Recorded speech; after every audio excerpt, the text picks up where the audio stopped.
기도가 메마를 때면 지금 이 말씀을 고백하세요. 주님의 응답이 옵니다. 목사인 제가 부끄러운 고백을 하나 하겠습니다. 2년 전 어느 주일 새벽 기도실에 홀로 앉아 있었습니다. 그날따라 입술이 떨어지지 않았습니다. 무릎을 꿇었지만 마음은 메말라 있었고 말씀을 펼쳤지만 한 글자도 가슴에 닿지 않았습니다. 목사인 내가 이래서야 자책하면서도 도무지 기도가 나오지 않는 그 시간이 너무나 길게 느껴졌습니다. 창밖으로 새벽 어둠이 서서히 밝아오는데 제 마음속은 오히려 더 깊은 어둠 속으로 빠져들고 있었습니다. 여러분도 그런 경험 있으신가요? 기도하려고 무릎 꿇었는데 아무 말도 나오지 않는 그 시간 말입니다. 하나님께 간절히 매달리고 싶은데 손이 닿지 않는 것 같은 그 답답한 말입니다. 그런데 바로 그날 오후 한자매님께서 제게 전화를 하셨습니다. 58세 김순희 권사님이셨습니다.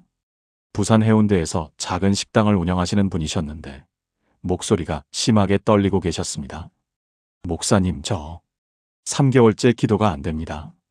새벽 기도회에 나가도 눈물만 나오고 집에서 기도하려고 해도 입이 떨어지지 않아요. 하나님이 정말 제 기도를 들으시는지 모르겠어요. 전화를 끊고 나서 제 가슴이 뛰기 시작했습니다. 아침에 제가 겪었던 바로 그 문제를 권사님도 겪고 계셨던 것입니다. 그리고 그 순간 깨달았습니다. 이것은 저 혼자만의 문제가 아니라는 것을 말입니다.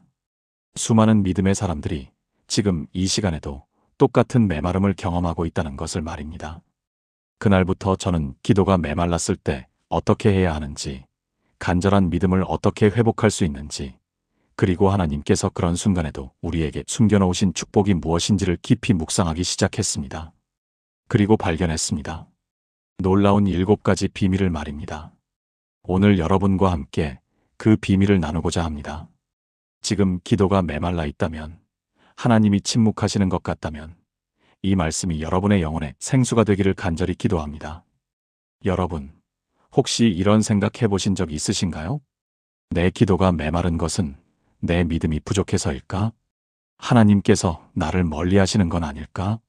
많은 분들이 기도가 막힐 때 자신을 책망하고 정죄합니다. 하지만 성경은 전혀 다른 이야기를 하고 있습니다.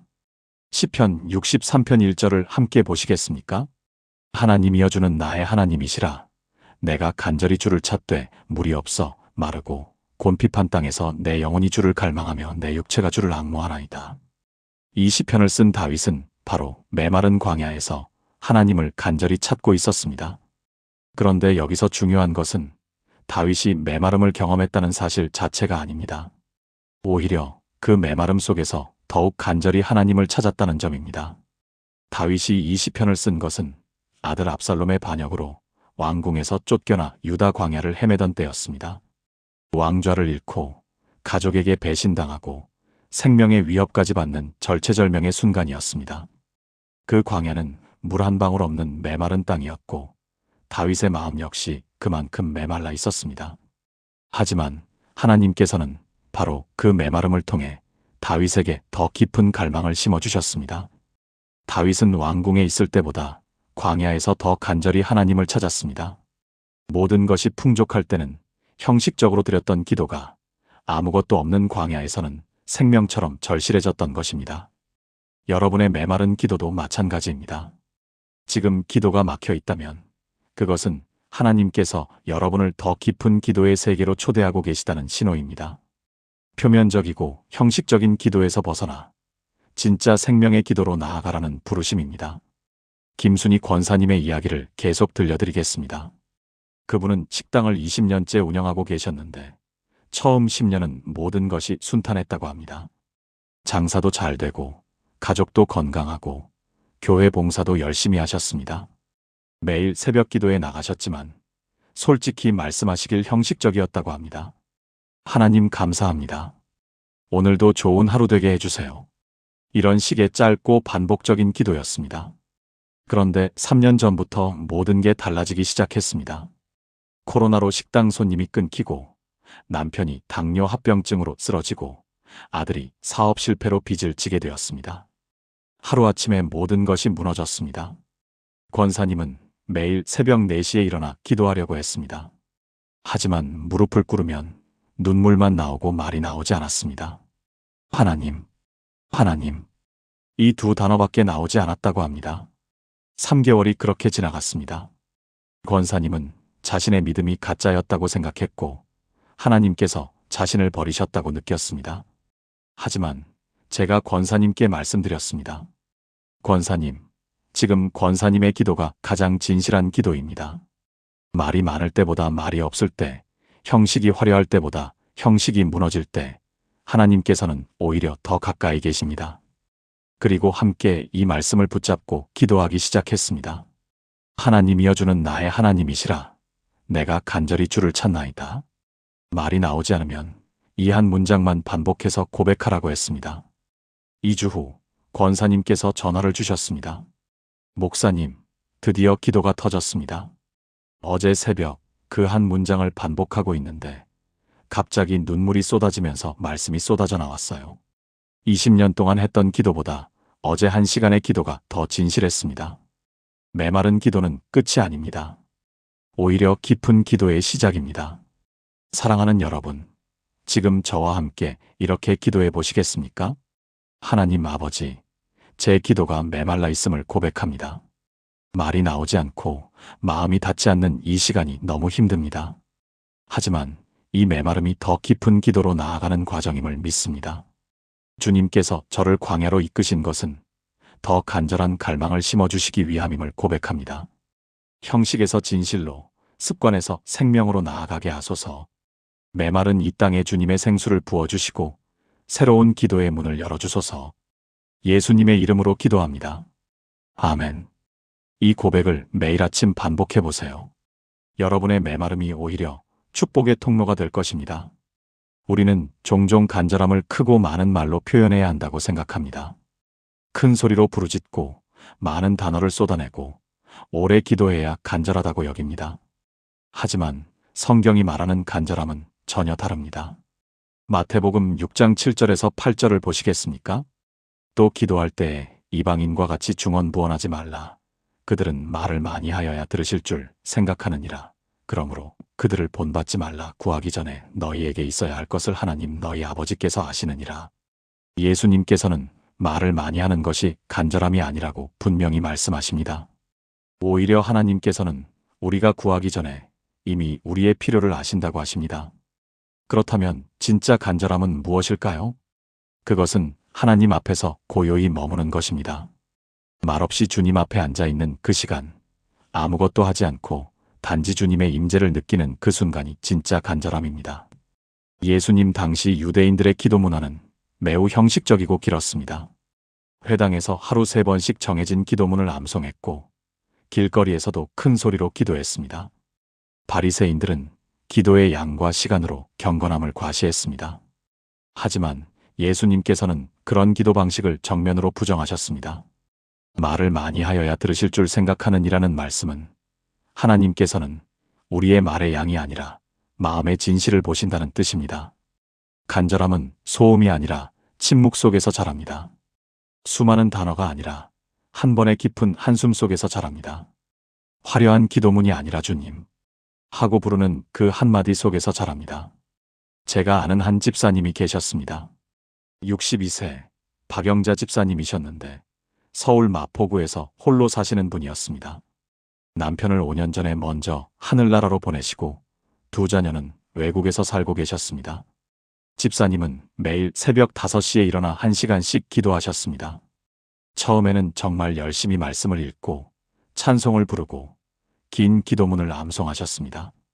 하지만 시간이 지날수록 점점 지쳐갔습니다. 이렇게 열심히 하는데 왜 마음이 채워지지 않을까? 더 많이 기도해야 하나? 더 큰 소리로 불러야 하나? 그러던 어느 날 새벽 기도를 준비하다가 너무 지쳐서 아무것도 하지 못하고 그냥 방바닥에 앉아 계셨다고 합니다. 말씀책도 펴지 않고 찬송도 부르지 않고 기도도 하지 않고 그저 고요히 앉아 계셨습니다. 10분, 20분, 30분 그렇게 아무 말 없이 앉아 계시는데 갑자기 눈물이 흘러내리기 시작했습니다. 이유도 모른 채 눈물이 멈추지 않았습니다. 그리고 가슴 깊은 곳에서 한 문장이 올라왔습니다. 주님, 제가 여기 있습니다. 그게 전부였습니다. 하지만 그 한 문장이 지난 5년 동안 드렸던 모든 기도보다 더 진실했다고 하십니다. 그날 이후 집사님의 기도가 완전히 바뀌었습니다. 더 이상 많은 말을 하려고 애쓰지 않으셨습니다. 그냥 주님 앞에 고요히 앉아 계셨습니다. 때로는 30분 동안 한마디도 하지 않으셨습니다. 하지만 그 고요함 속에서 주님의 음성이 들리기 시작했습니다. 내가 너와 함께 있다. 두려워하지 말라. 내가 너를 사랑한다. 말씀을 읽지 않아도 말씀이 들렸고 기도하지 않아도 기도가 되었습니다. 3개월 후 집사님께서 간증하셨습니다. 제가 평생 찾던 간절함이 바로 이 고요함이었습니다. 말을 많이 할 때는 제 목소리만 들렸는데 침묵할 때 비로소 하나님의 음성이 들렸습니다. 지금도 집사님은 매일 새벽 1시간을 주님과의 고요한 시간으로 보내고 계십니다. 그 시간이 하루를 지탱하는 힘이 되고 외로움을 이기는 능력이 되고 살아가는 이유가 되었다고 합니다. 여러분도 오늘부터 시도해 보시겠습니까? 아무 말 없이 주님 앞에 10분만 앉아 계세요. 말씀을 읽지 않아도 됩니다. 기도문을 암송하지 않아도 됩니다. 그냥 주님, 제가 여기 있습니다. 한마디만 마음속으로 고백하고 고요히 계세요. 함께 기도해 보시겠습니까? 사랑의 주님, 많은 말로 주님께 나아가려 했던 저를 용서해 주세요. 주님께서는 제 말이 아니라 제 마음을 보신다는 것을 믿습니다. 오늘부터 고요함 속에서 주님을 만나기 원합니다. 침묵 가운데 주님의 음성을 듣고 말없는 기도 속에서 주님과 깊이 교제하기 원합니다. 제 간절함이 소음이 아니라 고요함으로 표현되게 하소서. 많은 단어가 아니라 한 번의 깊은 한숨으로 주님께 닿게 하소서. 주님 앞에 머무는 이 시간이 제 하루의 가장 소중한 시간이 되게 하소서.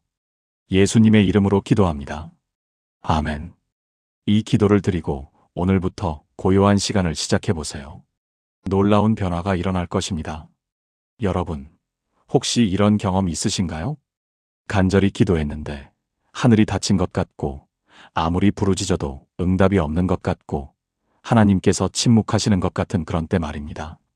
많은 분들이 하나님의 침묵을 거절이나 무관심으로 해석합니다. 하지만 성경은 전혀 다른 이야기를 합니다. 이사야 30장 18절을 함께 보시겠습니까? 그러나 여호와께서 기다리시나니 이는 너희에게 은혜를 베풀려 하심이요 일어나시리니 이는 너희를 긍휼히 여기려 하심이라. 대저 여호와는 정의의 하나님이심이라. 무릇 그를 기다리는 자는 복이 있도다. 하나님께서 기다리신다는 것입니다. 응답하지 않으시는 게 아니라 기다리고 계신다는 것입니다. 왜 기다리실까요?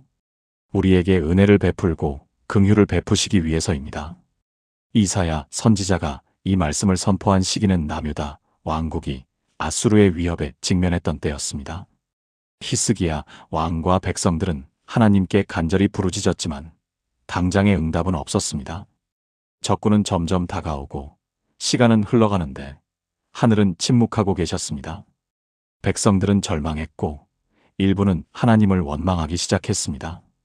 하지만 하나님께서는 침묵하고 계신 게 아니었습니다. 가장 완벽한 때를 기다리고 계셨던 것입니다. 그리고 때가 되자 한 번에 18만 5천 명의 적군을 무너뜨리셨습니다. 인간의 방법이 아닌 하나님의 방법으로 인간의 때가 아닌 하나님의 때에 응답하셨습니다. 하나님의 침묵은 거절이 아닙니다. 오히려 가장 완벽한 응답을 준비하시는 과정입니다. 우리가 원하는 때보다 더 좋은 때에 우리가 생각하는 방법보다 더 좋은 방법으로 응답하시기 위해 기다리고 계신 것입니다. 제가 아는 한 장로님이 계셨습니다. 65세 이성철 장로님이셨는데 대전에서 작은 출판사를 운영하고 계셨습니다. 장로님에게는 한 가지 간절한 기도 제목이 있었습니다. 둘째 아들이 10년째 신앙을 떠나 방황하고 있었던 것입니다. 대학 시절 교회를 떠난 아들은 지금 40세가 되었지만 여전히 술과 도박에 빠져 있었습니다. 장로님은 매일 새벽 2시간씩 아들을 위해 기도하셨습니다. 1년, 2년, 5년, 10년. 하지만 아들은 변하지 않았습니다. 오히려 시간이 갈수록 더 깊은 어둠 속으로 빠져들었습니다. 장로님은 처음에는 간절히 부르짖었습니다. 하나님, 제 아들을 돌이켜주세요. 제발 제 기도를 들어주세요. 하지만 5년이 지나자 부르짖음이 한숨으로 바뀌었습니다. 8년이 지나자 한숨마저 나오지 않았습니다. 10년째 되던 해, 장로님은 기도를 포기하려고 했습니다. 하나님께서 제 기도를 듣지 않으시는가 봅니다. 아마 제 믿음이 부족해서 그런가 봅니다. 그날 밤 장로님은 눈물로 마지막 기도를 드렸습니다. 하나님, 제가 이제 포기하겠습니다. 아들을 주님께 맡깁니다. 주님의 뜻대로 하세요. 그리고 정말로 기도를 멈추셨습니다. 그런데 놀라운 일이 벌어졌습니다. 기도를 멈춘 지 3주 후 아들이 갑자기 집에 찾아왔습니다. 10년 만에 처음으로 맨정신으로 찾아온 것입니다. 아들은 문 앞에서 무릎을 꿇고 울기 시작했습니다. 아버지, 용서해 주세요. 제가 정신을 차리고 싶어요. 교회에 다시 나가고 싶어요. 장로님은 너무 놀라서 아무 말도 하지 못하셨습니다. 나중에 아들에게 물었습니다. 도대체 무슨 일이 있었니? 아들이 대답했습니다. 아버지, 3주 전에 꿈을 꿨어요. 꿈에서 빛나는 분이 나타나셔서 말씀하셨어요. 내 아버지가 10년 동안 너를 위해 기도했다. 이젠 내가 너를 데리러 왔다. 깨어나서 온몸이 떨렸어요. 그리고 제가 지난 10년 동안 얼마나 잘못 살았는지 깨달았어요. 장로님은 그제야 깨달았습니다. 하나님께서 침묵하신 게 아니라 가장 완벽한 때를 기다리고 계셨다는 것을 말입니다. 장로님의 방법이 아닌 하나님의 방법으로, 장로님의 때가 아닌 하나님의 때에 응답하셨다는 것을 말입니다. 지금 그 아들은 신학대학원에 다니고 있습니다. 목회자가 되어 자신처럼 방황하는 청년들을 돕고 싶다고 합니다. 만약 하나님께서 장로님이 원하는 때에 원하는 방법으로 응답하셨다면 어땠을까요? 아마 피상적인 변화, 일시적인 회개로 끝났을 것입니다. 하지만 하나님께서는 10년을 기다리셔서 완전한 변화, 영원한 변화를 일으키셨습니다. 여러분, 지금 하나님께서 침묵하고 계신 것 같습니까? 그것은 거절이 아닙니다. 가장 완벽한 응답을 준비하고 계신 것입니다. 함께 기도해 보시겠습니까? 전능하신 하나님, 주님의 침묵이 거절이 아니라 기다림임을 믿습니다. 제가 원하는 때보다 더 좋은 때에 제가 생각하는 방법보다 더 좋은 방법으로 응답하실 것을 믿습니다. 지금 이 침묵의 시간이 가장 깊은 응답의 준비 과정임을 고백합니다. 조급함을 내려놓고 주님의 때를 기다리는 믿음을 주소서. 제 기도가 응답받지 못한 것이 아니라 가장 완벽한 응답을 위해 준비되고 있음을 믿습니다. 주님의 시간표를 신뢰하며 끝까지 기다리는 믿음을 주소서. 예수님의 이름으로 기도합니다. 아멘. 포기하지 마세요. 하나님의 침묵 뒤에는 가장 큰 응답이 기다리고 있습니다. 우리는 눈에 보이는 것으로 판단하는 데 익숙합니다. 상황이 좋으면 하나님이 함께 하신다고 생각하고 상황이 나쁘면 하나님이 멀리 계신다고 느낍니다. 하지만 성경은 정반대를 말합니다. 고린도후서 5장 7절을 함께 보시겠습니까? 이는 우리가 믿음으로 행하고 보는 것으로 행하지 아니함이로라. 믿음으로 행한다는 것은 보이지 않는 것을 보는 능력입니다. 현실은 절망적이지만 하나님의 약속을 보는 것입니다. 상황은 불가능해 보이지만 하나님의 가능성을 보는 것입니다. 바울이 이 편지를 쓴 것은 고린도 교회가 극심한 혼란과 어려움을 겪고 있을 때였습니다. 거짓 사도들이 나타나 교회를 어지럽혔고 성도들은 바울의 사도직을 의심하기 시작했습니다. 바울 자신도 육체의 가시로 고통받고 있었고 전도 여행 중 수많은 핍박과 어려움을 겪고 있었습니다. 겉으로 보기에는 모든 것이 실패한 것 같았습니다. 하지만 바울은 보는 것으로 판단하지 않았습니다. 그는 믿음의 눈으로 보았습니다. 보이는 고난 너머에 있는 영광을 보았고, 보이는 약함 너머에 있는 하나님의 능력을 보았고, 보이는 실패 너머에 있는 하나님의 승리를 보았습니다. 그래서 그는 외칠 수 있었습니다. 우리가 믿음으로 행하고 보는 것으로 행하지 아니함이로라. 믿음의 눈은 현실을 부정하는 것이 아닙니다. 현실 너머에 있는 더 큰 실제를 보는 것입니다. 제가 아는 한 권사님이 계셨습니다. 59세 최명의 권사님이셨는데 광주에서 혼자 사시며 작은 세탁소를 운영하고 계셨습니다. 권사님은 3년 전에 유방암 진단을 받으셨습니다. 의사는 3기라고 했고 항암 치료를 시작해야 한다고 했습니다. 권사님은 그날 밤 기도했습니다. 하나님, 왜 저에게 이런 일이 일어났습니까? 제가 무엇을 잘못했습니까? 한 달 동안 권사님은 분노와 절망 속에서 살았습니다. 교회도 나가지 않고 기도도 하지 않고 그냥 집에 틀어박혀 계셨습니다. 그러던 어느 날 한 자매님이 찾아오셨습니다. 20년 전에 유방암을 이겨내고 지금도 건강하게 사시는 분이었습니다. 그분이 권사님께 말씀하셨습니다. 권사님, 지금 눈에 보이는 것만 보지 마세요. 암은 보이지만 하나님의 치유하심도 보세요. 고통은 보이지만 하나님의 위로하심도 보세요. 죽음은 보이지만 하나님의 생명도 보세요. 그날부터 권사님의 시각이 바뀌기 시작했습니다.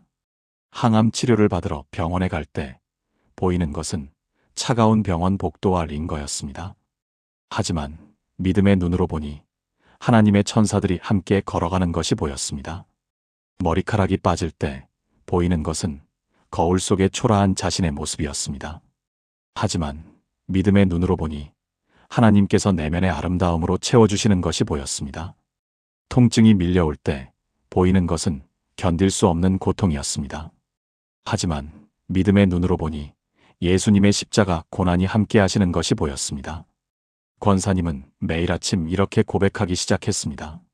나는 보이는 것으로 행하지 않고 믿음으로 행합니다. 암세포는 보이지만 하나님의 치유가 더 크게 보입니다. 고통은 보이지만 하나님의 은혜가 더 풍성하게 보입니다. 6개월 동안 힘든 항암 치료를 받으셨습니다. 그런데 놀라운 일이 일어났습니다.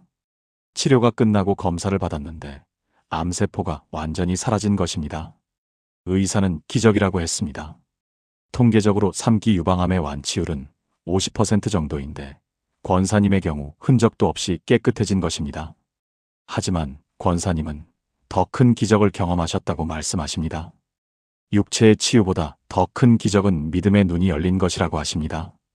이제 권사님은 어떤 상황에서도 하나님을 보십니다. 어려움이 와도 그 너머에 있는 하나님의 계획을 보시고, 고통이 와도 그 안에 있는 하나님의 임재를 보시고, 불가능이 와도 그 위에 있는 하나님의 가능성을 보십니다. 지금 권사님은 암 환자들을 위한 기도 모임을 인도하고 계십니다.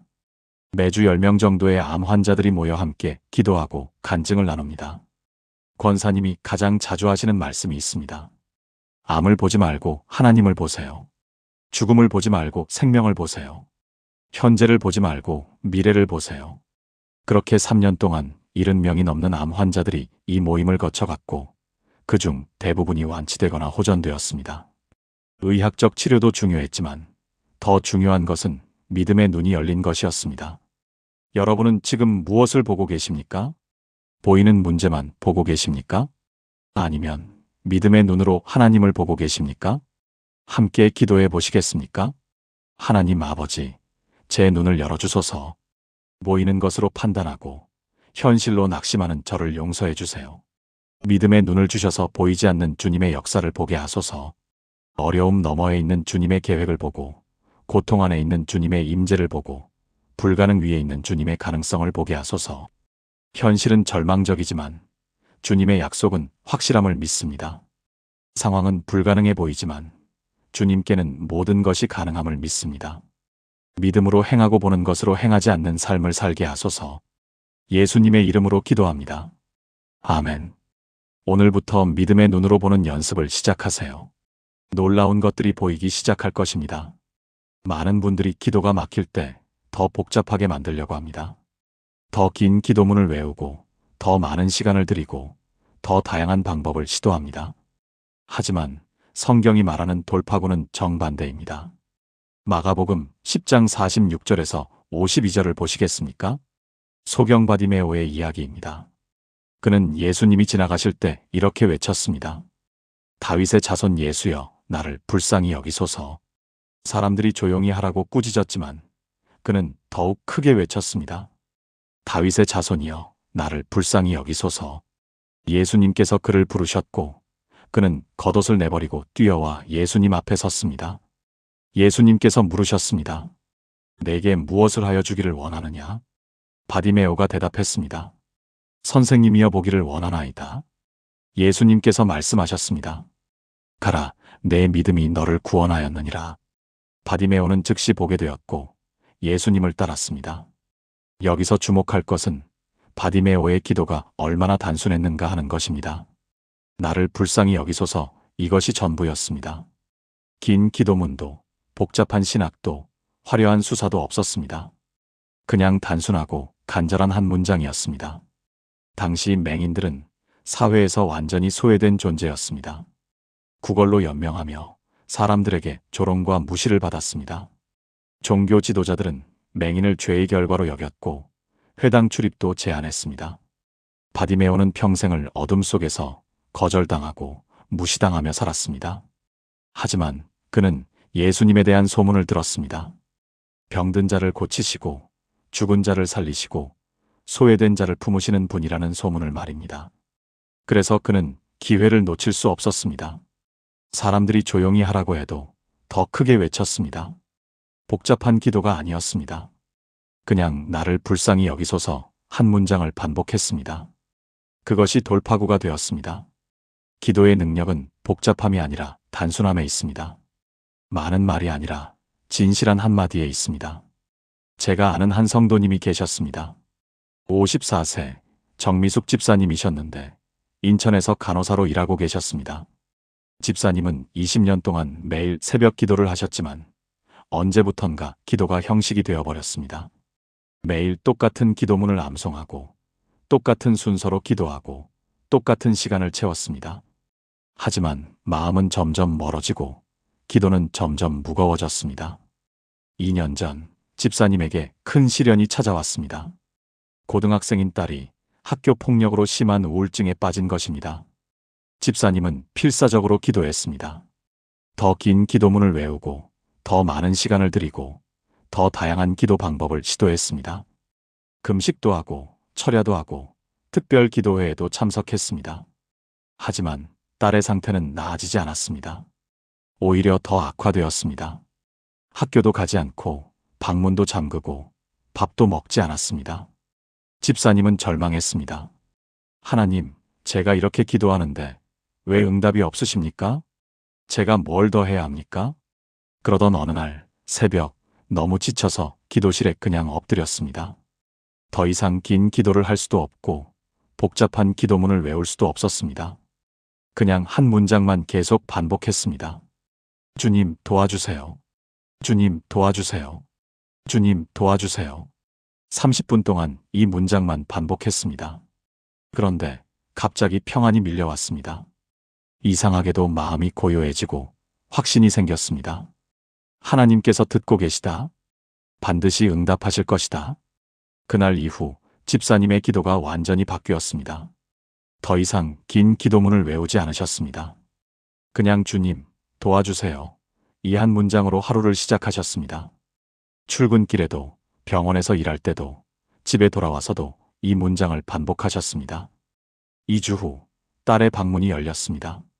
엄마, 배고파요. 한 달 만에 처음 하는 말이었습니다. 한 달 후 딸이 다시 학교에 가기 시작했습니다. 3개월 후 딸이 웃기 시작했습니다. 6개월 후 딸이 간증했습니다. 엄마가 복잡하게 기도할 때는 부담스러웠어요. 엄마가 울면서 긴 기도를 하면 제가 더 죄책감이 들었어요. 그런데 어느 날부터 엄마가 그냥 조용히 주님, 도와주세요 라고만 하시더라고요. 그때 느꼈어요. 엄마가 정말 하나님을 신뢰하고 계시구나. 그래서 저도 하나님을 믿어보고 싶었어요. 집사님은 그제야 깨달았습니다. 복잡한 기도가 아니라 단순한 기도가 돌파구라는 것을 말입니다. 많은 말이 아니라 진실한 한마디가 하나님의 마음을 움직인다는 것을 말입니다. 지금도 집사님은 주님, 도와주세요를 가장 많이 하는 기도로 삼고 계십니다. 그 단순한 기도가 20년간의 복잡한 기도보다 더 강력했다고 고백하십니다. 여러분은 지금 기도를 복잡하게 만들고 계십니까? 더 많이, 더 길게, 더 화려하게 기도하려고 애쓰고 계십니까? 오늘부터 단순해지세요. 한 문장으로 시작하세요. 주님, 도와주세요. 주님, 나를 불쌍히 여기소서. 주님, 제가 여기 있습니다. 이 중 하나를 선택해서 반복하세요. 함께 기도해 보시겠습니까? 사랑하는 주님, 제 기도가 너무 복잡했음을 고백합니다. 많은 말로 주님께 나아가려 했고, 화려한 기도문으로 주님의 마음을 움직이려 했습니다. 하지만 주님께서 원하시는 것은 단순하고 진실한 한마디임을 깨닫습니다. 오늘부터 제 기도를 단순하게 만들겠습니다. 복잡한 기도가 아니라 진실한 한 문장으로 주님께 나아가겠습니다. 주님, 도와주세요. 이 한마디가 제 기도의 시작이 되게 하소서. 이 단순함 속에서 주님의 능력이 나타나게 하시고 이 진실함 속에서 주님의 응답이 임하게 하소서. 예수님의 이름으로 기도합니다. 아멘. 복잡함을 내려놓으세요. 단순함이 곧 돌파구입니다. 우리는 축복을 좋은 일, 행복한 일, 순탄한 일이라고 생각합니다. 하지만 성경이 말하는 가장 큰 축복은 종종 고난 속에 감춰져 있습니다. 로마서 5장 3절에서 5절을 함께 보시겠습니까? 다만 이뿐 아니라 우리가 환난 중에도 즐거워하나니 이는 환난은 인내를, 인내는 연단을, 연단은 소망을 이루는 줄 알미로다. 소망이 우리를 부끄럽게 하지 아니함은 우리에게 주신 성령으로 말미암아 하나님의 사랑이 우리 마음에 부은 바 됨이니 환난이 인내를 이루고 인내가 연단을 이루고 연단이 소망을 이룬다는 것입니다. 환난 자체가 축복이 아니라 환난을 통해 우리 안에 만들어지는 것들이 축복입니다. 바울이 이 편지를 쓴 것은 로마 교회 성도들이 극심한 핍박을 받고 있을 때였습니다. 네로 황제의 잔인한 박해가 시작되었고 많은 그리스도인들이 순교했습니다. 성도들은 두려움과 고통 속에서 살았고 언제 자신의 차례가 올지 몰라 불안해했습니다. 그런 상황에서 바울은 놀라운 말을 합니다. 환난 중에도 즐거워하나니. 미쳤다고 생각할 수 있습니다. 어떻게 환난 중에 즐거워할 수 있습니까? 하지만 바울은 환난 너머를 보고 있었습니다. 환난이 끝이 아니라 과정이라는 것을, 환난을 통해 하나님께서 우리 안에 더 귀한 것을 만들어 가신다는 것을 알았기 때문입니다. 인내는 쉬운 상황에서 만들어지지 않습니다. 힘든 상황을 견뎌낼 때 만들어집니다. 연단은 편안한 삶에서 이루어지지 않습니다. 불같은 시련을 통과할 때 이루어집니다. 소망은 모든 것이 잘 될 때 생기지 않습니다. 모든 것이 무너져도 하나님만은 변하지 않으신다는 것을 경험할 때 생깁니다. 제가 아는 한 부부가 계셨습니다. 61세 남편 김동수 집사님과 58세 아내 이혜진 권사님이셨는데 서울 강서구에서 함께 작은 빵집을 운영하고 계셨습니다. 30년 동안 열심히 일해서 빚도 다 갚고 두 자녀도 대학까지 졸업시키고 이제 편안한 노후를 준비하고 계셨습니다. 그런데 4년 전 갑작스러운 화재로 빵집이 전소되었습니다. 30년 동안 쌓아온 모든 것이 한순간에 사라졌습니다.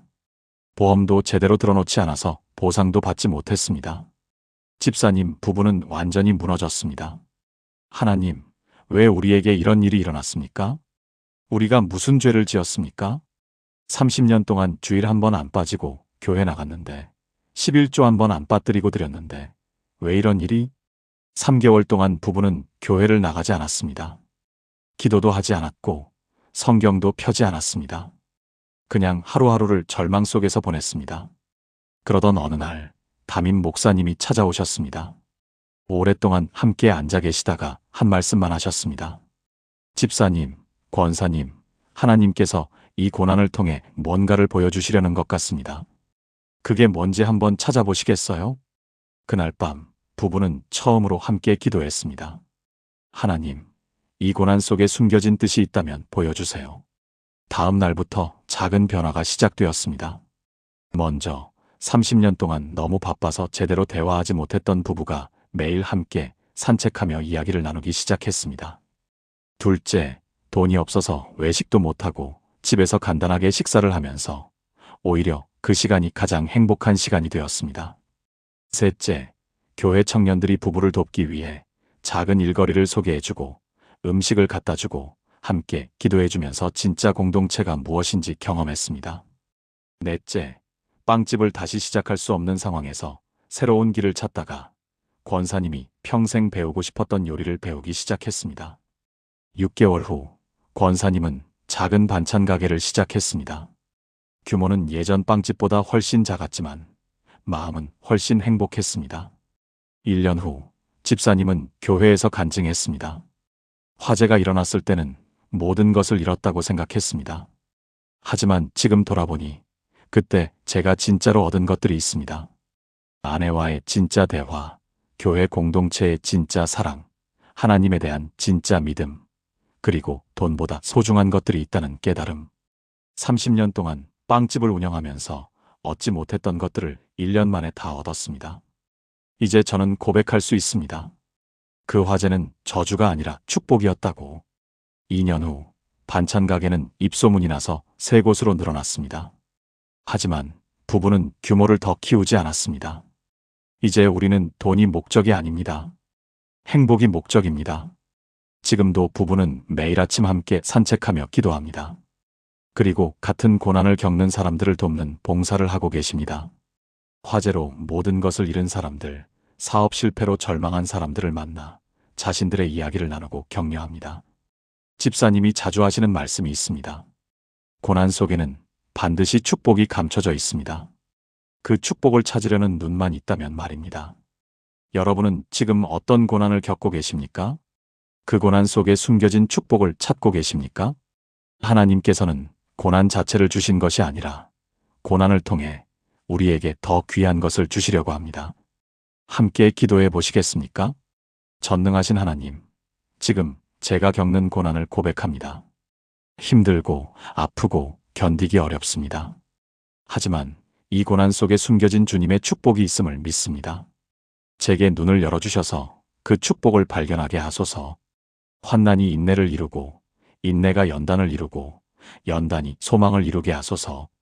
이 고난이 끝이 아니라 과정임을 믿고 이 과정을 통해 주님께서 저를 더 귀한 사람으로 빚어가심을 믿습니다.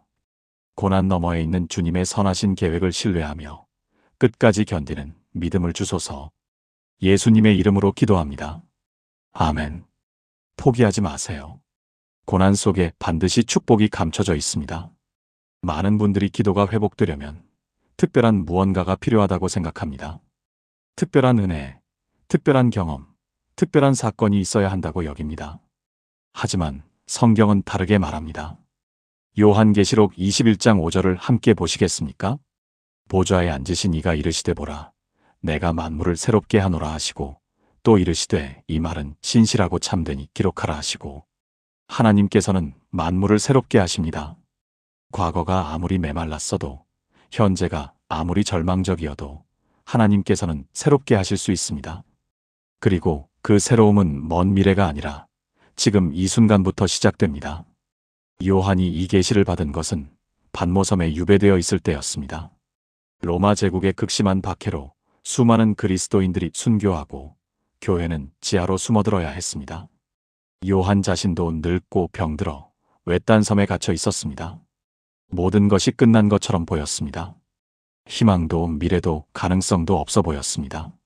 하지만 바로 그 절망의 순간 하나님께서 요한에게 계시를 주셨습니다. 보라, 내가 만물을 새롭게 하노라. 이 말씀은 단순히 미래의 천국을 말하는 것이 아닙니다.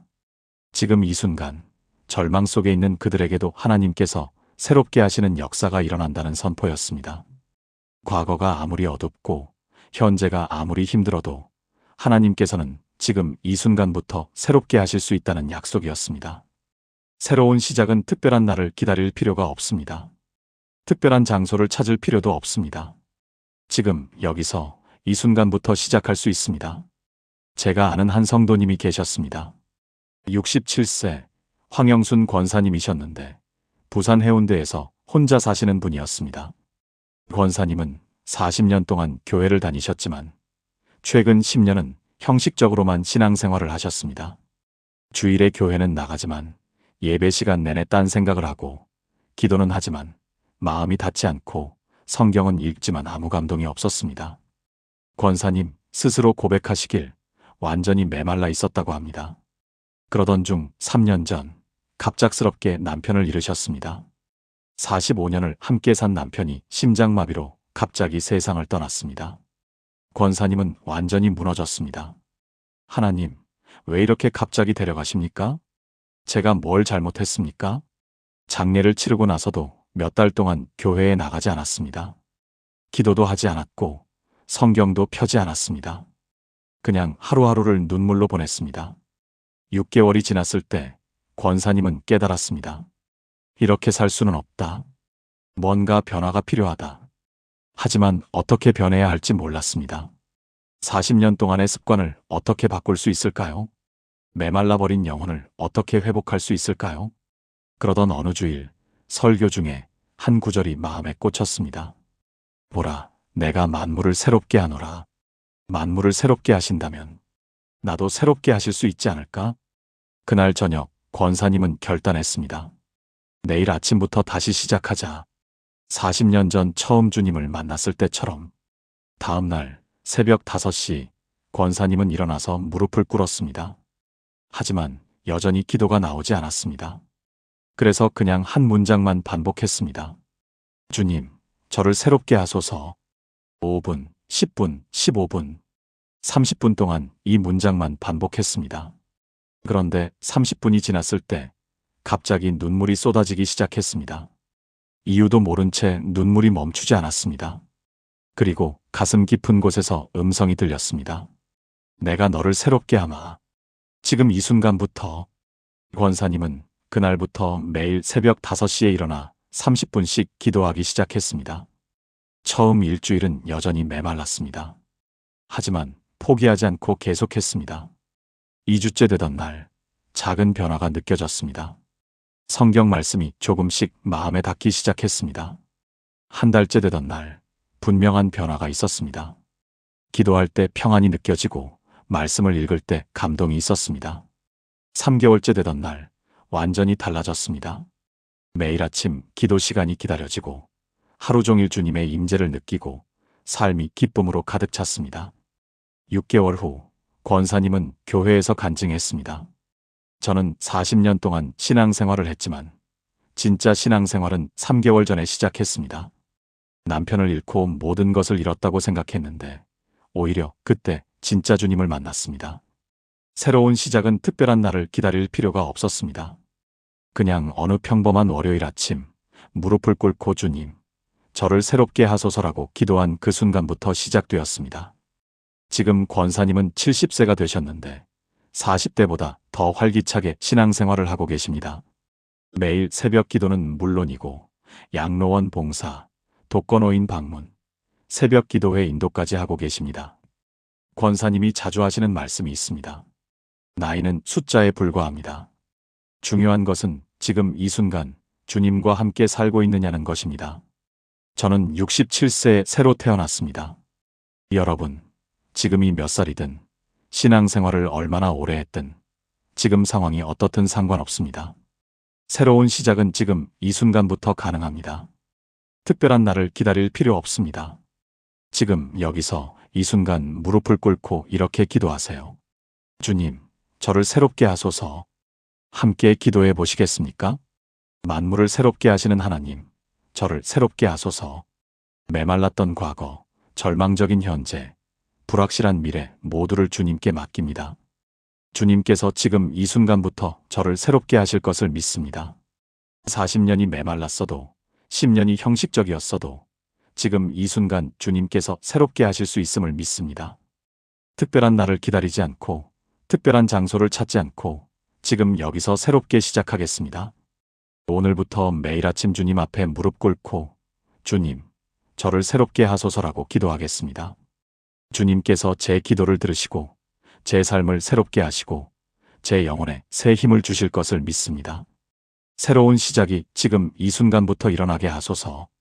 예수님의 이름으로 기도합니다. 아멘. 오늘이 바로 그날입니다. 지금이 바로 그 순간입니다. 새로운 시작을 하세요. 지금까지 나눈 7가지 말씀을 하나의 기도로 드리겠습니다. 함께 기도하시겠습니까? 사랑하는 하나님 아버지, 오늘 주신 이 귀한 말씀들을 감사드립니다. 메마른 기도가 깊은 기도의 시작임을 깨닫게 하시고 간절함이 고요함 속에서 자란다는 것을 알게 하시고 주님의 침묵이 가장 깊은 응답임을 믿게 하시고 믿음의 눈으로 보이지 않던 것을 보게 하시고 기도의 돌파구가 단순함에 있음을 발견하게 하시고 고난 속에 숨겨진 축복을 찾게 하시고 새로운 시작이 지금 이 순간부터임을 선포하게 하신 주님을 찬양합니다. 저는 지금 이 자리에서 고백합니다. 제 기도가 메말라 있어도 주님께서는 저와 함께 하십니다.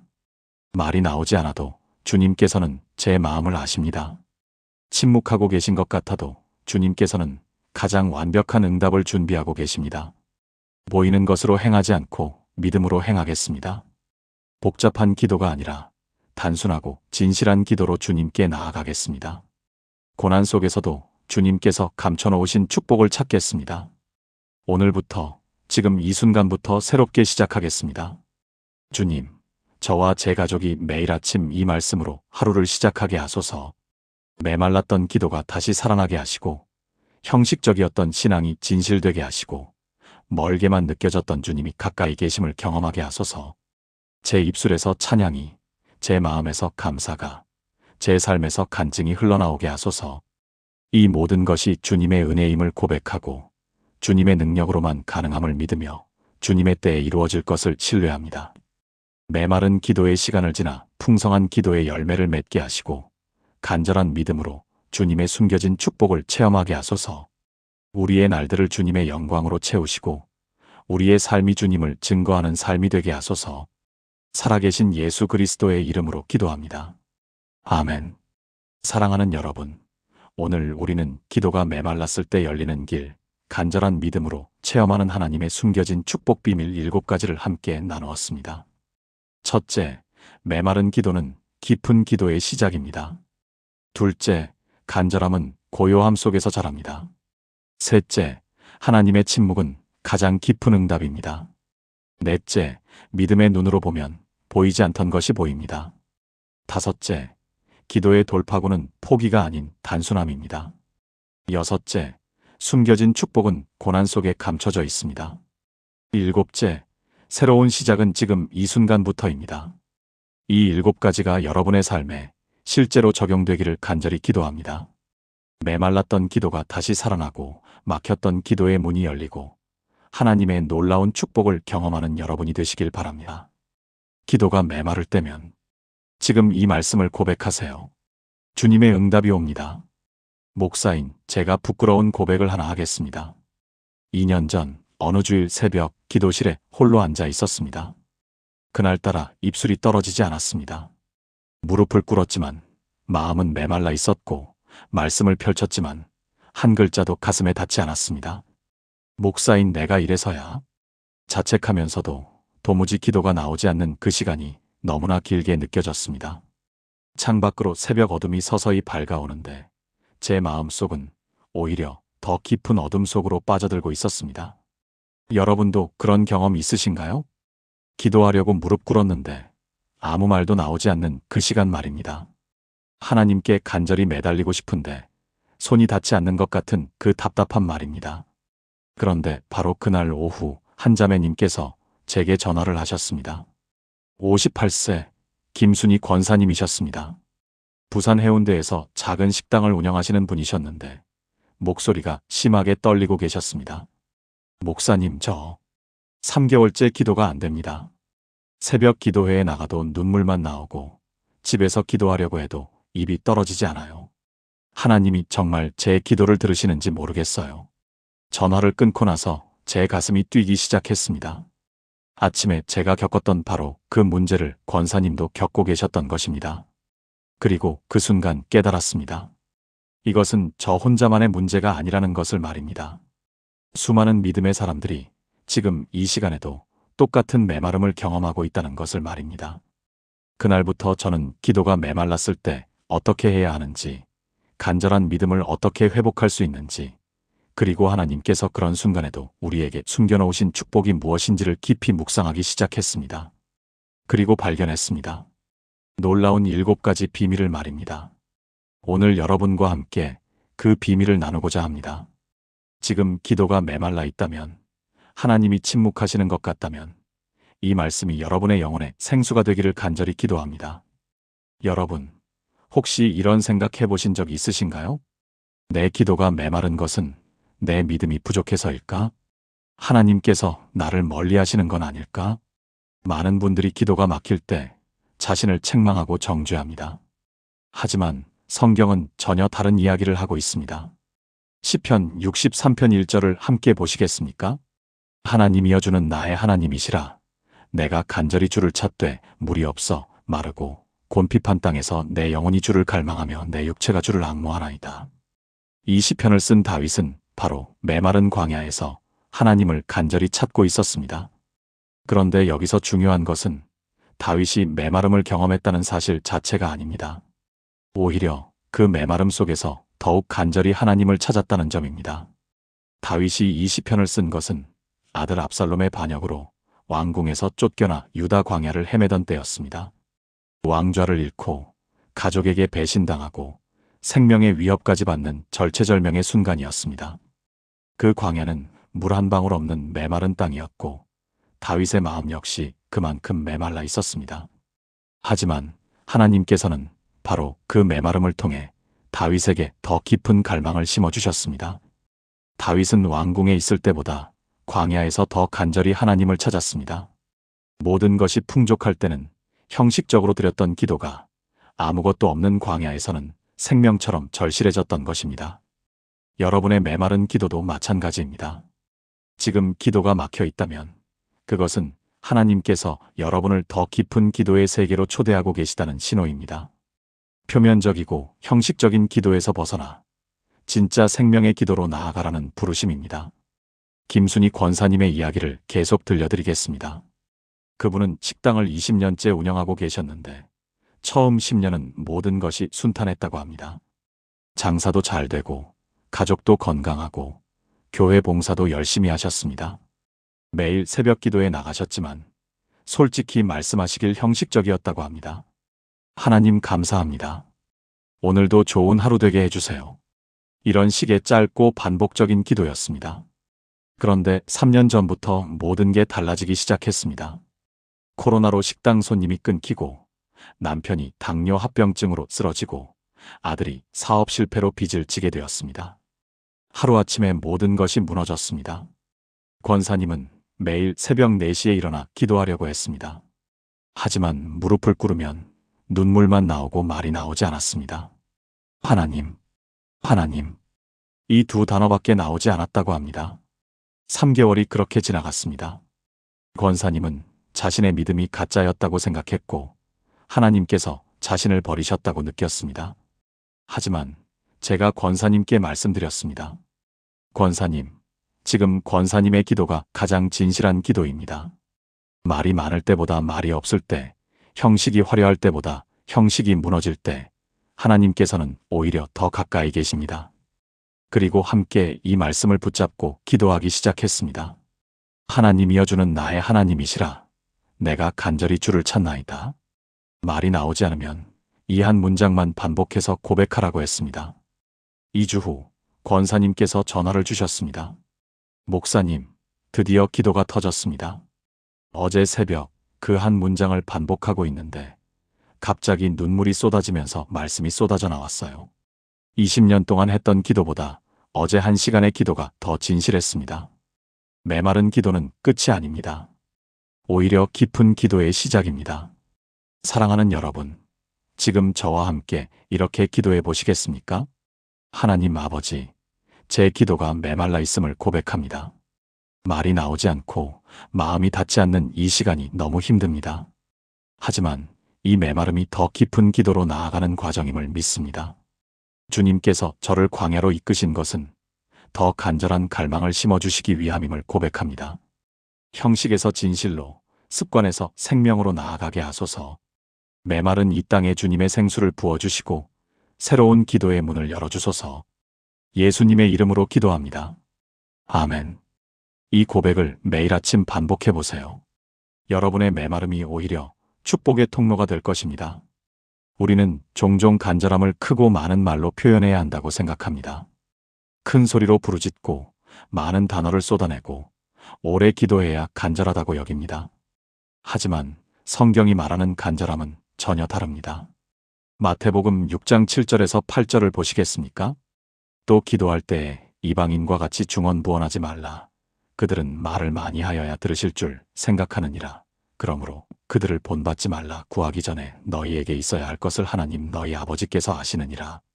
예수님께서는 말을 많이 하는 것이 간절함이 아니라고 분명히 말씀하십니다. 오히려 하나님께서는 우리가 구하기 전에 이미 우리의 필요를 아신다고 하십니다. 그렇다면 진짜 간절함은 무엇일까요? 그것은 하나님 앞에서 고요히 머무는 것입니다. 말없이 주님 앞에 앉아 있는 그 시간, 아무것도 하지 않고 단지 주님의 임재를 느끼는 그 순간이 진짜 간절함입니다. 예수님 당시 유대인들의 기도 문화는 매우 형식적이고 길었습니다. 회당에서 하루 3번씩 정해진 기도문을 암송했고 길거리에서도 큰 소리로 기도했습니다. 바리새인들은 기도의 양과 시간으로 경건함을 과시했습니다. 하지만 예수님께서는 그런 기도 방식을 정면으로 부정하셨습니다. 말을 많이 하여야 들으실 줄 생각하는 이라는 말씀은 하나님께서는 우리의 말의 양이 아니라 마음의 진실을 보신다는 뜻입니다. 간절함은 소음이 아니라 침묵 속에서 자랍니다. 수많은 단어가 아니라 한 번의 깊은 한숨 속에서 자랍니다. 화려한 기도문이 아니라 주님 하고 부르는 그 한마디 속에서 자랍니다. 제가 아는 한 집사님이 계셨습니다. 62세 박영자 집사님이셨는데 서울 마포구에서 홀로 사시는 분이었습니다. 남편을 5년 전에 먼저 하늘나라로 보내시고 2자녀는 외국에서 살고 계셨습니다. 집사님은 매일 새벽 5시에 일어나 1시간씩 기도하셨습니다. 처음에는 정말 열심히 말씀을 읽고 찬송을 부르고 긴 기도문을 암송하셨습니다. 하지만 시간이 지날수록 점점 지쳐갔습니다. 이렇게 열심히 하는데 왜 마음이 채워지지 않을까? 더 많이 기도해야 하나? 더 큰 소리로 불러야 하나? 그러던 어느 날 새벽 기도를 준비하다가 너무 지쳐서 아무것도 하지 못하고 그냥 방바닥에 앉아 계셨다고 합니다. 말씀책도 펴지 않고 찬송도 부르지 않고 기도도 하지 않고 그저 고요히 앉아 계셨습니다. 10분, 20분, 30분 그렇게 아무 말 없이 앉아 계시는데 갑자기 눈물이 흘러내리기 시작했습니다. 이유도 모른 채 눈물이 멈추지 않았습니다. 그리고 가슴 깊은 곳에서 한 문장이 올라왔습니다. 주님, 제가 여기 있습니다. 그게 전부였습니다. 하지만 그 한 문장이 지난 5년 동안 드렸던 모든 기도보다 더 진실했다고 하십니다. 그날 이후 집사님의 기도가 완전히 바뀌었습니다. 더 이상 많은 말을 하려고 애쓰지 않으셨습니다. 그냥 주님 앞에 고요히 앉아 계셨습니다. 때로는 30분 동안 한마디도 하지 않으셨습니다.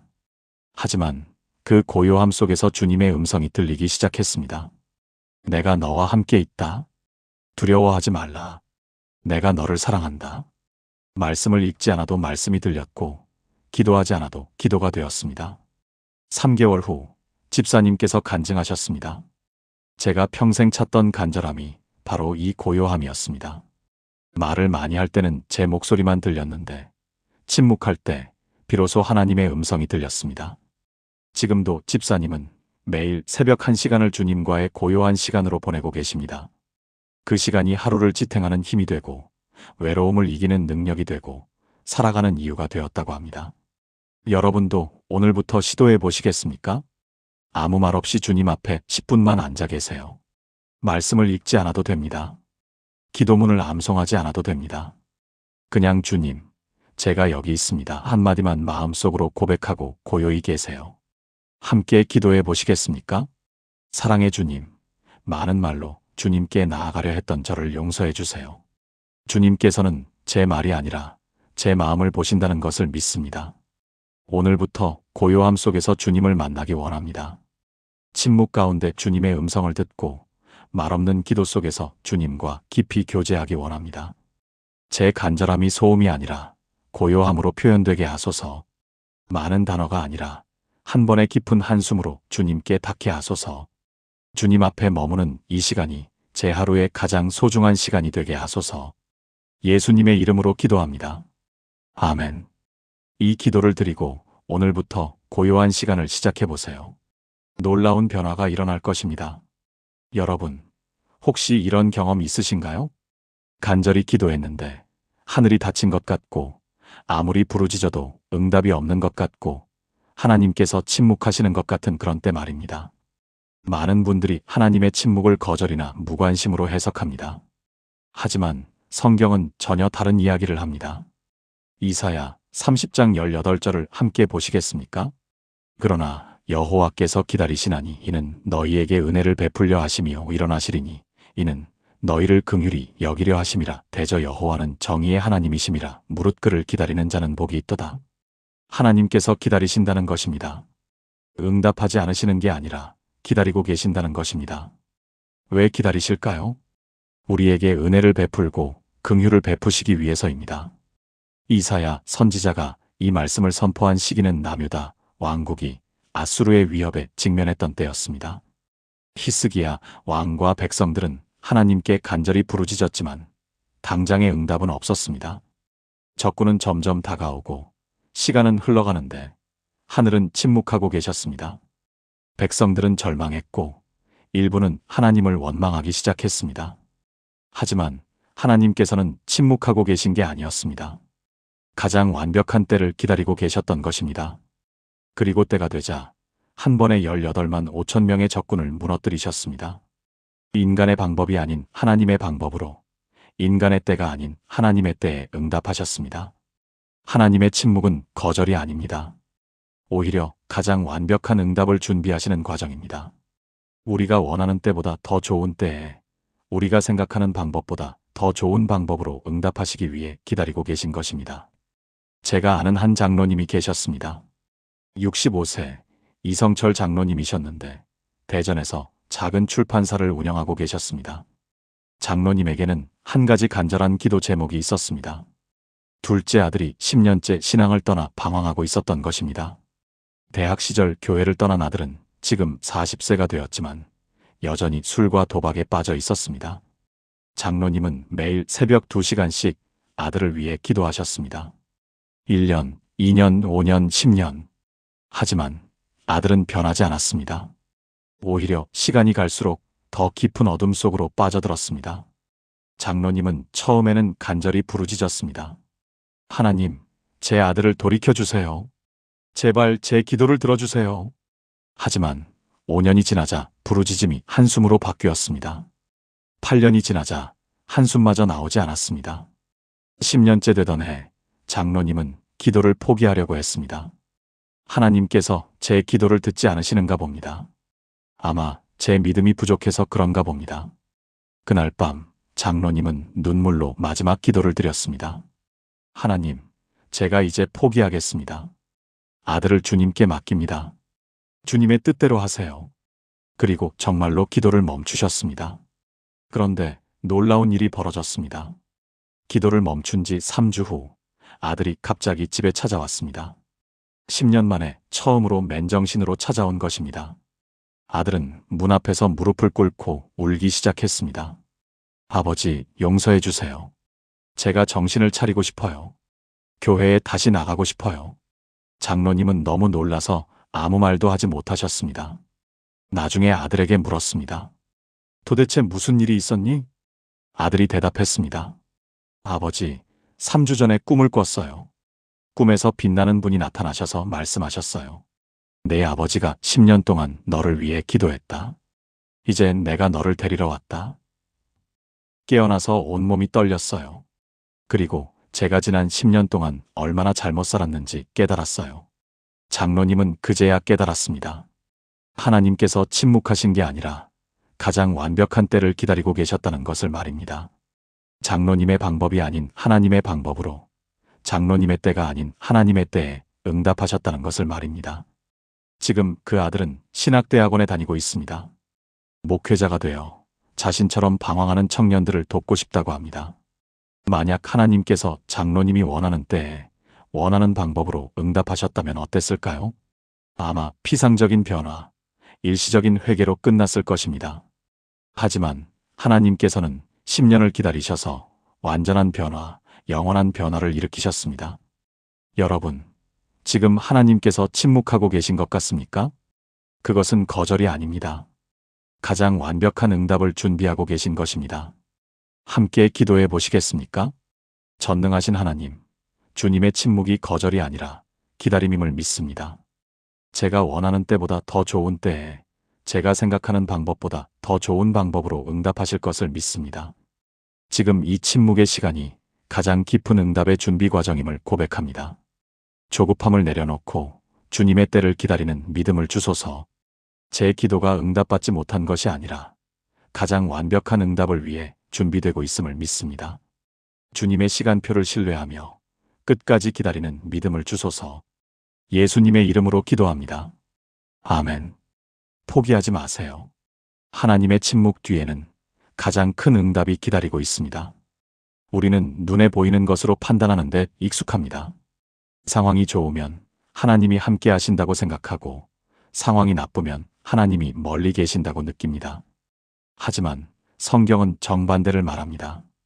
고린도후서 5장 7절을 함께 보시겠습니까? 이는 우리가 믿음으로 행하고 보는 것으로 행하지 아니함이로라. 믿음으로 행한다는 것은 보이지 않는 것을 보는 능력입니다.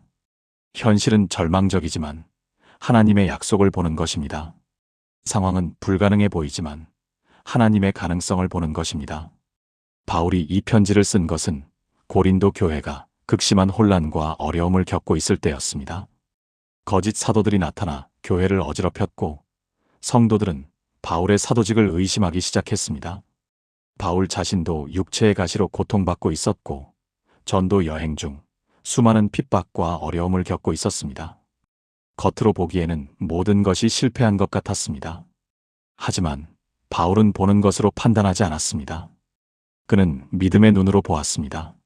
보이는 고난 너머에 있는 영광을 보았고, 보이는 약함 너머에 있는 하나님의 능력을 보았고, 보이는 실패 너머에 있는 하나님의 승리를 보았습니다. 그래서 그는 외칠 수 있었습니다. 우리가 믿음으로 행하고 보는 것으로 행하지 아니함이로라. 믿음의 눈은 현실을 부정하는 것이 아닙니다. 현실 너머에 있는 더 큰 실제를 보는 것입니다. 제가 아는 한 권사님이 계셨습니다.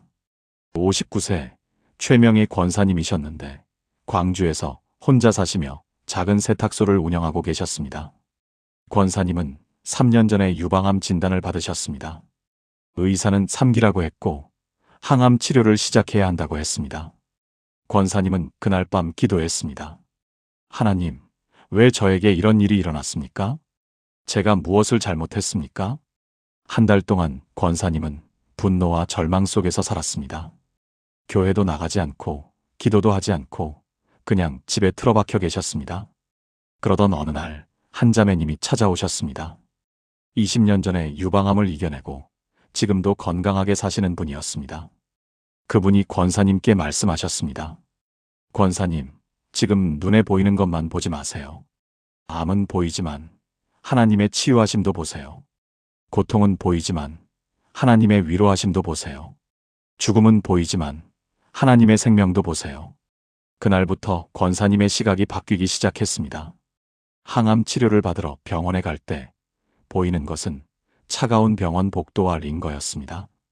하지만 믿음의 눈으로 보니 하나님의 천사들이 함께 걸어가는 것이 보였습니다. 머리카락이 빠질 때 보이는 것은 거울 속에 초라한 자신의 모습이었습니다. 하지만 믿음의 눈으로 보니 하나님께서 내면의 아름다움으로 채워주시는 것이 보였습니다. 통증이 밀려올 때 보이는 것은 견딜 수 없는 고통이었습니다.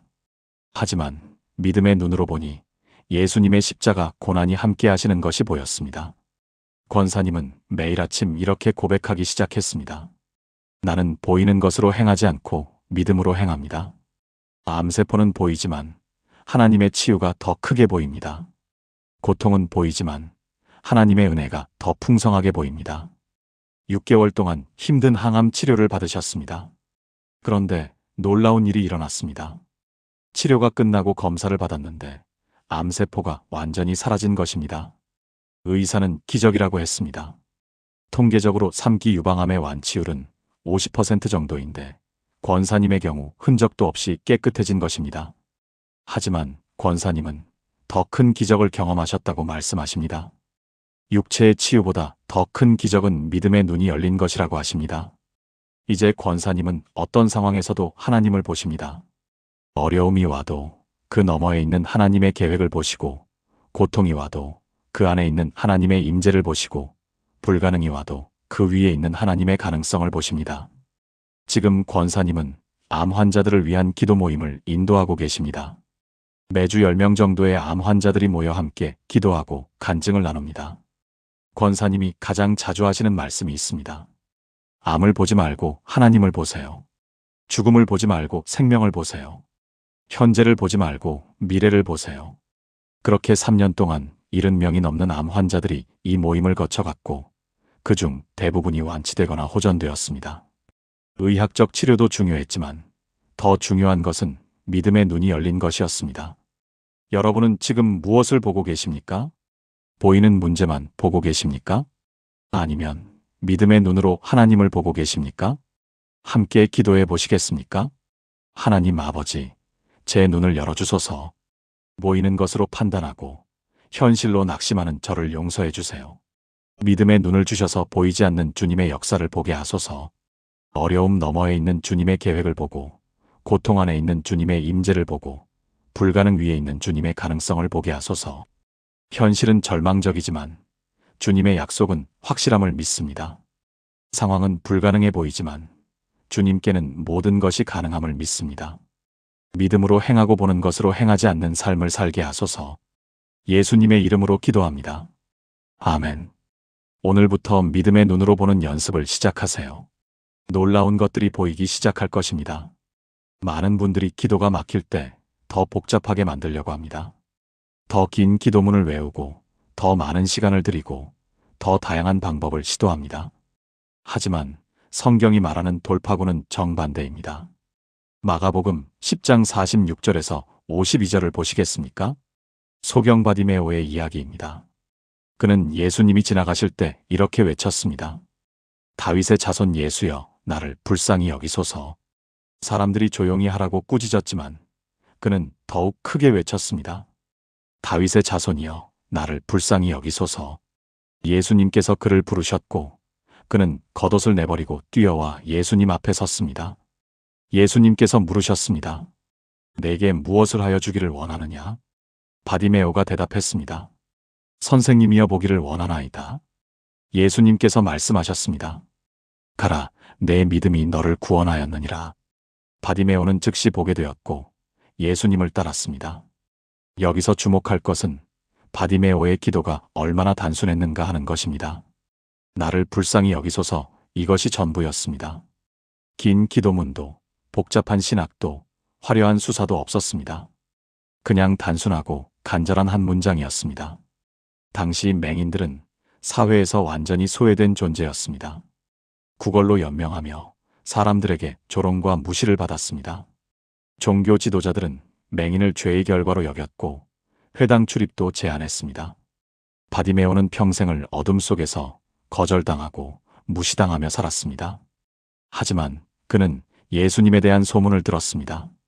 병든 자를 고치시고 죽은 자를 살리시고 소외된 자를 품으시는 분이라는 소문을 말입니다. 그래서 그는 기회를 놓칠 수 없었습니다. 사람들이 조용히 하라고 해도 더 크게 외쳤습니다. 복잡한 기도가 아니었습니다. 그냥 나를 불쌍히 여기소서 한 문장을 반복했습니다. 그것이 돌파구가 되었습니다. 기도의 능력은 복잡함이 아니라 단순함에 있습니다. 많은 말이 아니라 진실한 한마디에 있습니다. 제가 아는 한 성도님이 계셨습니다. 54세 정미숙 집사님이셨는데 인천에서 간호사로 일하고 계셨습니다. 집사님은 20년 동안 매일 새벽 기도를 하셨지만 언제부턴가 기도가 형식이 되어버렸습니다. 매일 똑같은 기도문을 암송하고 똑같은 순서로 기도하고 똑같은 시간을 채웠습니다. 하지만 마음은 점점 멀어지고 기도는 점점 무거워졌습니다. 2년 전 집사님에게 큰 시련이 찾아왔습니다. 고등학생인 딸이 학교 폭력으로 심한 우울증에 빠진 것입니다. 집사님은 필사적으로 기도했습니다. 더 긴 기도문을 외우고 더 많은 시간을 들이고 더 다양한 기도 방법을 시도했습니다.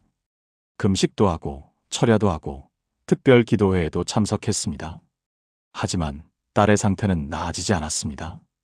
오히려 더 악화되었습니다. 학교도 가지 않고 방문도 잠그고 밥도 먹지 않았습니다. 집사님은 절망했습니다. 하나님, 제가 이렇게 기도하는데 왜 응답이 없으십니까? 제가 뭘 더 해야 합니까? 그러던 어느 날 새벽 너무 지쳐서 기도실에 그냥 엎드렸습니다.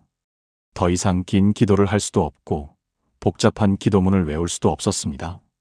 그냥 한 문장만 계속 반복했습니다. 주님 도와주세요. 주님 도와주세요.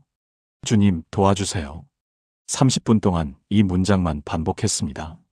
그런데 갑자기 평안이 밀려왔습니다. 이상하게도 마음이 고요해지고 확신이 생겼습니다. 하나님께서 듣고 계시다. 반드시 응답하실 것이다. 그날 이후 집사님의 기도가 완전히 바뀌었습니다. 더 이상 긴 기도문을 외우지 않으셨습니다. 그냥 주님, 도와주세요. 이 한 문장으로 하루를 시작하셨습니다.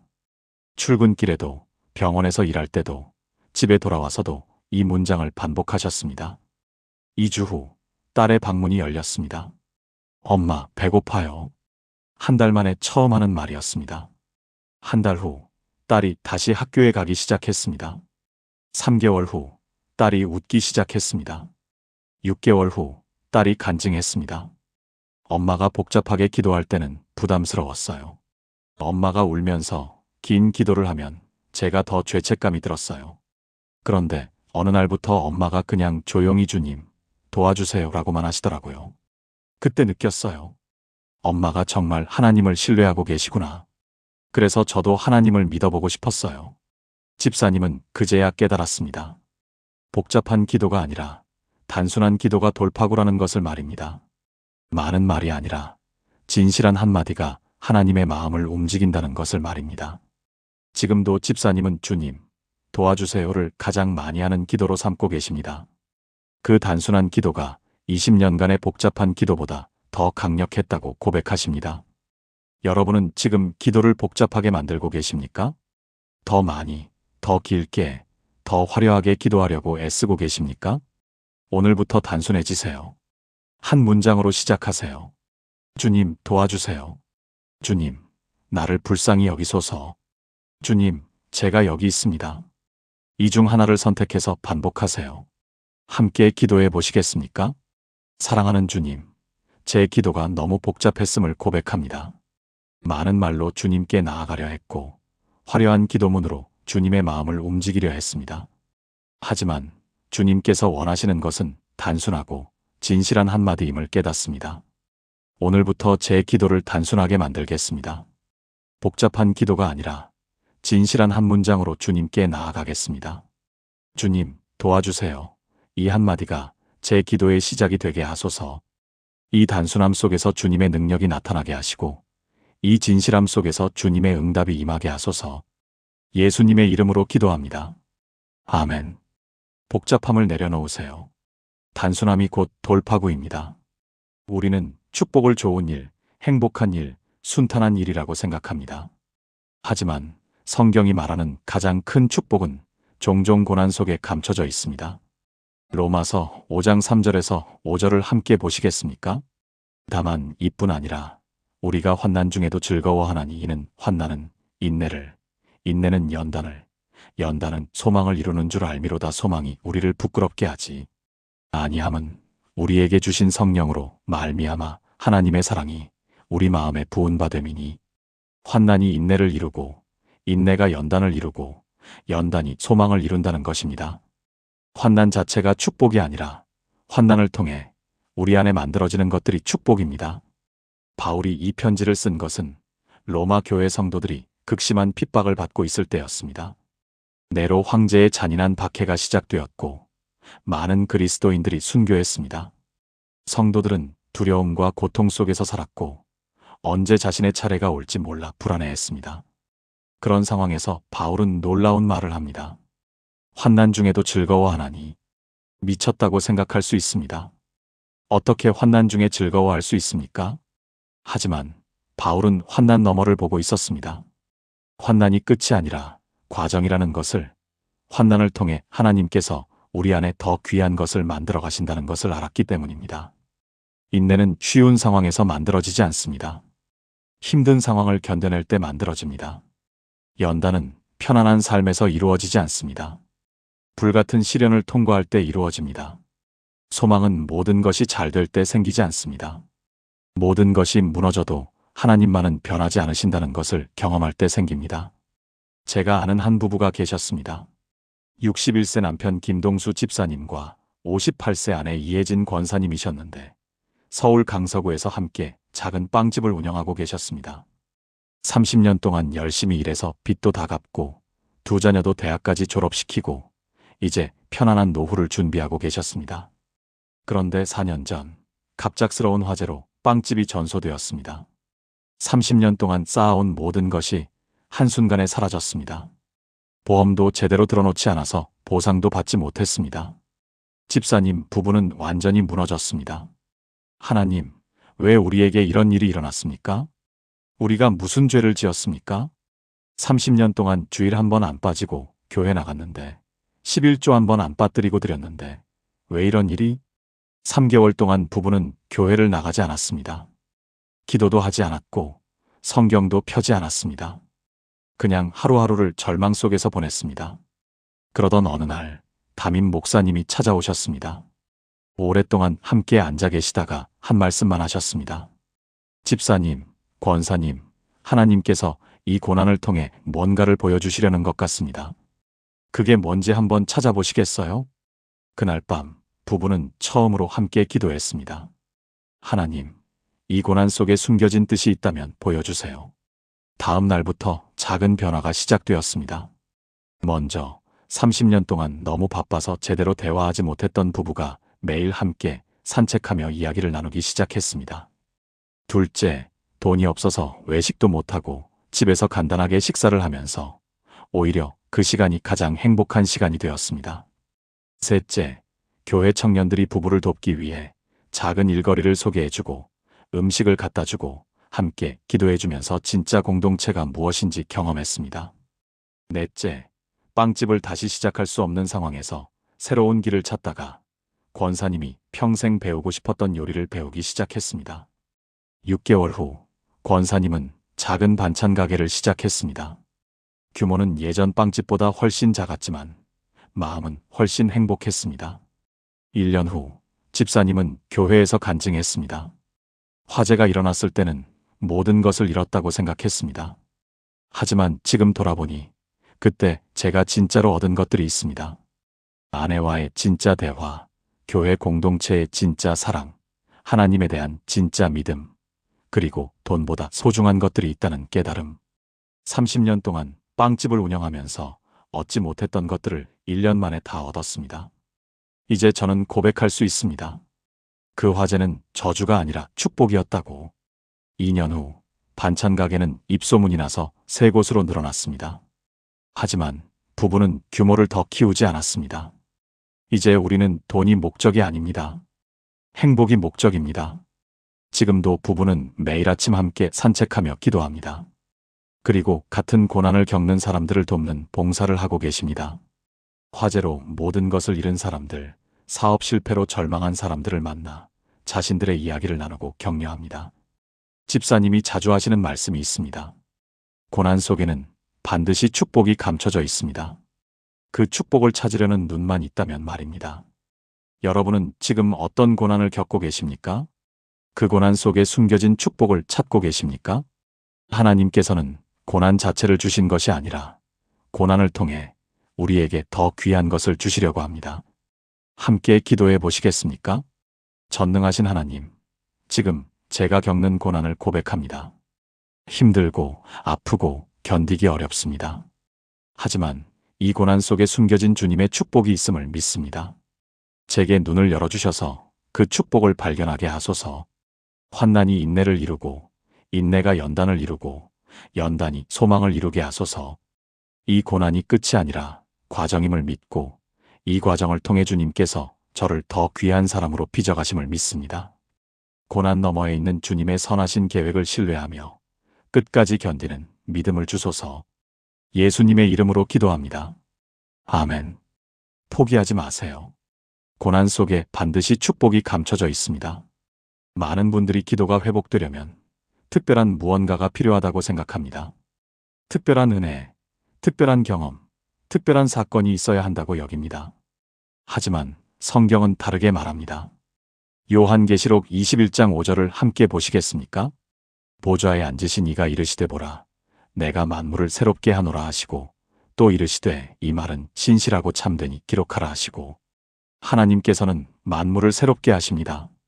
과거가 아무리 메말랐어도 현재가 아무리 절망적이어도 하나님께서는 새롭게 하실 수 있습니다. 그리고 그 새로움은 먼 미래가 아니라 지금 이 순간부터 시작됩니다. 요한이 이 계시를 받은 것은 반모섬에 유배되어 있을 때였습니다. 로마 제국의 극심한 박해로 수많은 그리스도인들이 순교하고 교회는 지하로 숨어들어야 했습니다. 요한 자신도 늙고 병들어 외딴 섬에 갇혀 있었습니다. 모든 것이 끝난 것처럼 보였습니다. 희망도 미래도 가능성도 없어 보였습니다. 하지만 바로 그 절망의 순간 하나님께서 요한에게 계시를 주셨습니다. 보라, 내가 만물을 새롭게 하노라. 이 말씀은 단순히 미래의 천국을 말하는 것이 아닙니다. 지금 이 순간 절망 속에 있는 그들에게도 하나님께서 새롭게 하시는 역사가 일어난다는 선포였습니다. 과거가 아무리 어둡고 현재가 아무리 힘들어도 하나님께서는 지금 이 순간부터 새롭게 하실 수 있다는 약속이었습니다. 새로운 시작은 특별한 날을 기다릴 필요가 없습니다. 특별한 장소를 찾을 필요도 없습니다. 지금 여기서 이 순간부터 시작할 수 있습니다. 제가 아는 한 성도님이 계셨습니다. 67세 황영순 권사님이셨는데 부산 해운대에서 혼자 사시는 분이었습니다. 권사님은 40년 동안 교회를 다니셨지만 최근 10년은 형식적으로만 신앙생활을 하셨습니다. 주일에 교회는 나가지만 예배 시간 내내 딴 생각을 하고 기도는 하지만 마음이 닿지 않고 성경은 읽지만 아무 감동이 없었습니다. 권사님 스스로 고백하시길 완전히 메말라 있었다고 합니다. 그러던 중 3년 전 갑작스럽게 남편을 잃으셨습니다. 45년을 함께 산 남편이 심장마비로 갑자기 세상을 떠났습니다. 권사님은 완전히 무너졌습니다. 하나님, 왜 이렇게 갑자기 데려가십니까? 제가 뭘 잘못했습니까? 장례를 치르고 나서도 몇 달 동안 교회에 나가지 않았습니다. 기도도 하지 않았고 성경도 펴지 않았습니다. 그냥 하루하루를 눈물로 보냈습니다. 6개월이 지났을 때 권사님은 깨달았습니다. 이렇게 살 수는 없다. 뭔가 변화가 필요하다. 하지만 어떻게 변해야 할지 몰랐습니다. 40년 동안의 습관을 어떻게 바꿀 수 있을까요? 메말라버린 영혼을 어떻게 회복할 수 있을까요? 그러던 어느 주일 설교 중에 한 구절이 마음에 꽂혔습니다. 보라, 내가 만물을 새롭게 하노라. 만물을 새롭게 하신다면 나도 새롭게 하실 수 있지 않을까? 그날 저녁 권사님은 결단했습니다. 내일 아침부터 다시 시작하자.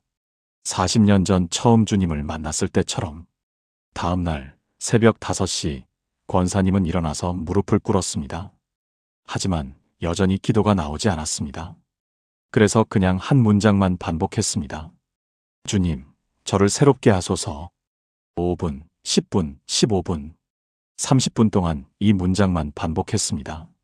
그런데 30분이 지났을 때 갑자기 눈물이 쏟아지기 시작했습니다.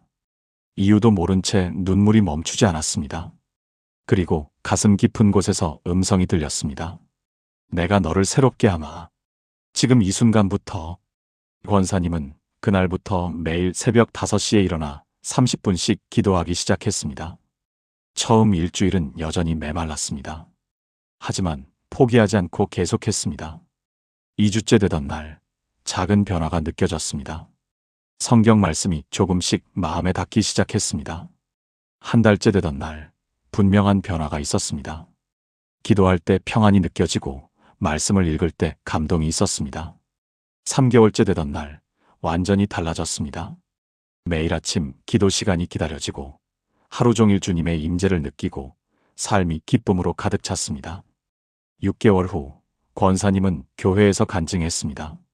저는 40년 동안 신앙생활을 했지만 진짜 신앙생활은 3개월 전에 시작했습니다. 남편을 잃고 모든 것을 잃었다고 생각했는데 오히려 그때 진짜 주님을 만났습니다. 새로운 시작은 특별한 날을 기다릴 필요가 없었습니다.